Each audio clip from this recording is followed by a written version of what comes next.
gabi ay nakaupo si Alfred habang malakas ang ulan, kumukulog at napakalamig. Nadaanan siya ni Mang Julio at na-curious siya kung ano ba ang ginagawa ni Alfred doon. Pero inignore lamang niya ito at nagpatuloy sila sa pag-uwi sa bahay. Kinabukasan ay nandoon na naman si Alfred. This time wala ng ulan. Nag-aaral siyang magbasa at sumulat. Maya-maya pa ay nakita ulit siya ni Mang Julio. Pero muli ay hindi pa rin niya pinansin si Alfred. Pinabayaan niya lang doon si Alfred at hindi niya ito pinaalis kahit pamalapit na ito sa kanilang bahay. Sa umaga ay tinutulungan ni Alfred na magtrabaho ang kanyang nanay. Isang araw ay nilapitan nito si Don Julio at hinihingi ang kanyang empty bottle. Sinagot siya ni Mang Julio kung bakit ba nito hinihingi ang kanyang bottled water. Pero maya-maya pa ay tinawag niya ulit si Alfred at ibinigay na ito.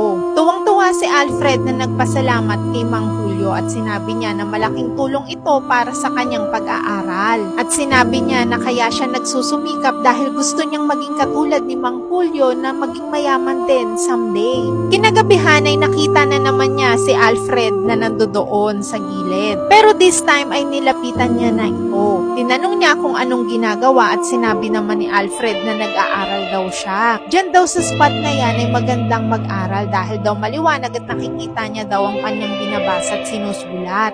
Maya-maya pa ay inaya siya ni Mang Julio sa kanilang bahay. Hiniling nito na dalhin siya ni Alfred sa bahay nila upang kausapin ang nanay nito. Pagkakita sa nanay ni Alfred ay sinabi agad ni Mang Julio na pag-aaralin niya daw si Alfred at hindi na daw kailangan ni Alfred magtrabaho dahil bibigyan niya daw ito ng allowance. At sobrang ikinatuwa ito ng mag-ina.